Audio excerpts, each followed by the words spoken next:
Hello, friends. Waking up to this beauty. So, it's a Monday today and ride to work. And to those who know me, I ride daily pagpapasok sa office. And subukan natin tong GT Continental na lent to us by our friend.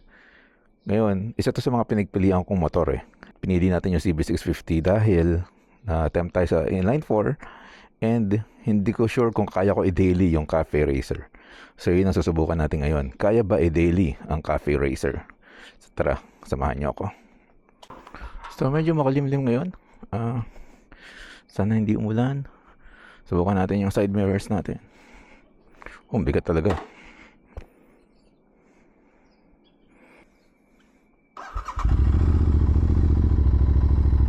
Ganda ng ano to, oh. Cockpit na tinatawag, oh. So very classic. Kailangan natin ito pagasan. Tara. So sub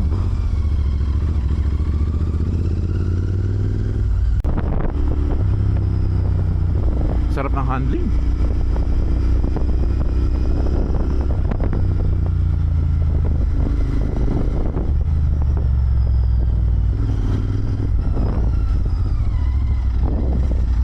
Iba yung pagkapogi talaga ng classic.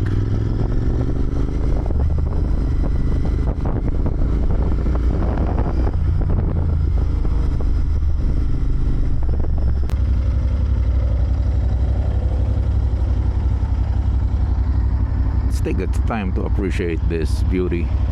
Ang ganda ng cockpit niya. And so far, hindi pa naman nangangala yung mga forearms natin. Ang technique na sinabi sa akin dyan ng ating friend na si Glenn from RE Bacoor, ipitin nyo yung tank. So ang technique na sinabi sa akin dyan is grip nyo ng legs nyo yung tank para hindi yung weight nasa braso. So history ng Cafe Racer is way back pa in the 60s, or wherein, you know, yung mga teenagers noon, they customize their bike and race to the nearest cafe, kaya Cafe Racer. So ever since before hanggang ngayon, talagang yun ang hilig natin nagmamotor, no? Jumping from one cafe to another.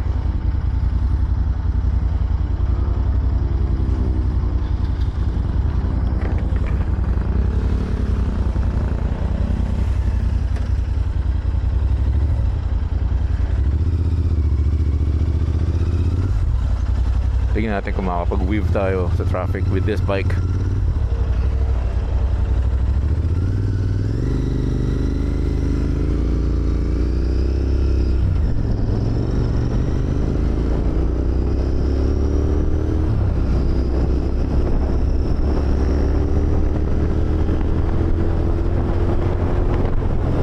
Ang taas na ng RPM niya. Takbo natin is 100.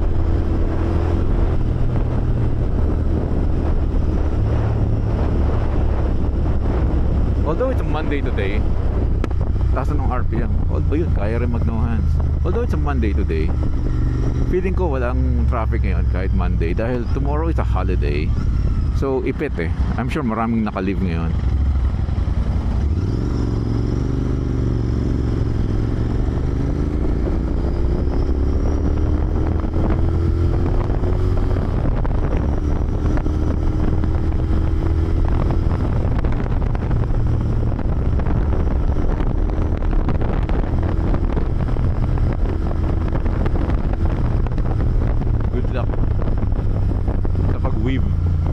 Hindi mo naman kabisado yung weaving and traffic dito sa bike na to.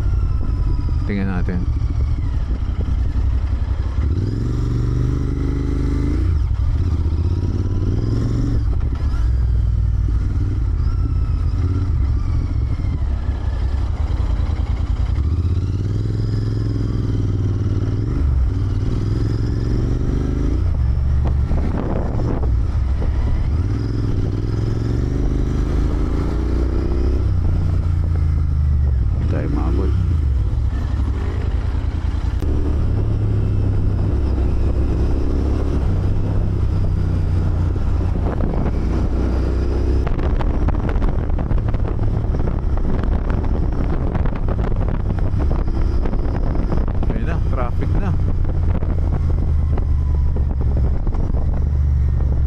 Welcome to the traffic world, GT.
Since minamanage natin yung gulong na to, hindi tayo dumadaan dun sa mga usual na dinadaanan natin, like yung pinakagilid, dahil diyan kasi maraming yung mga loose sharp objects dahil construction.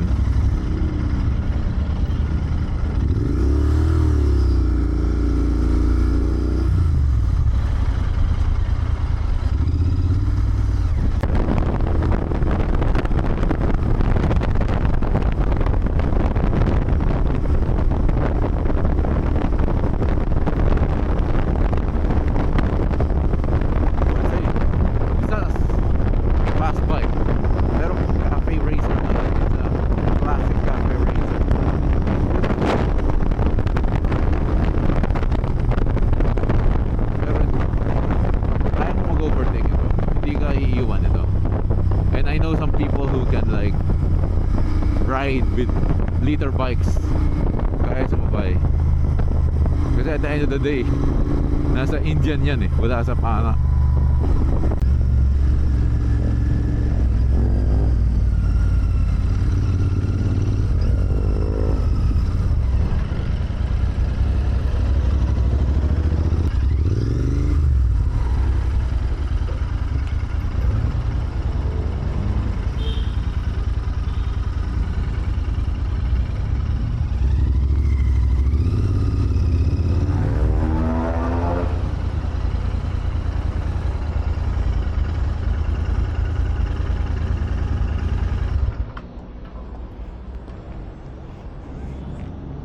Okay, nakarating tayo sa QC. Pogi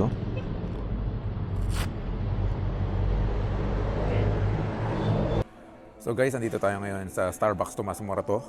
Quick coffee lang. Earlier bago tayo nag-ride, ang initial question natin is, kaya bang i-daily ang GT Continental?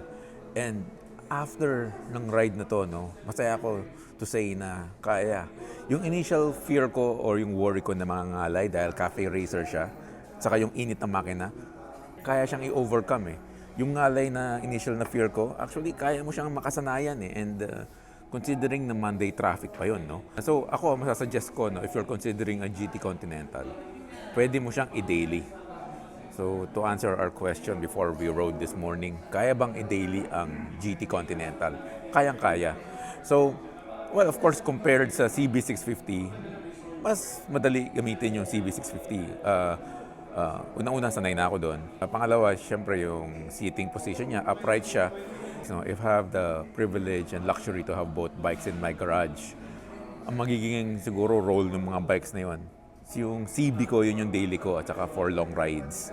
Tapos yung GT Continental, pang mga tambike nights or banda night, manonood tayo ng banda, ang tropa natin ng mga tumutugtog, or cafe runs, like quick coffee sa Tagaytay, or kahit marilaki.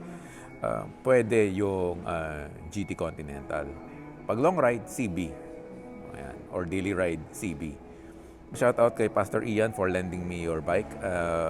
Sobrang pogi. Yun lang guys. Overall verdict, perfect on GT Continental. Kayang-kaya siya i-daily. So yun lang guys. Tapusin na natin yung coffee natin. Then proceed na tayo sa 10 o'clock meeting natin.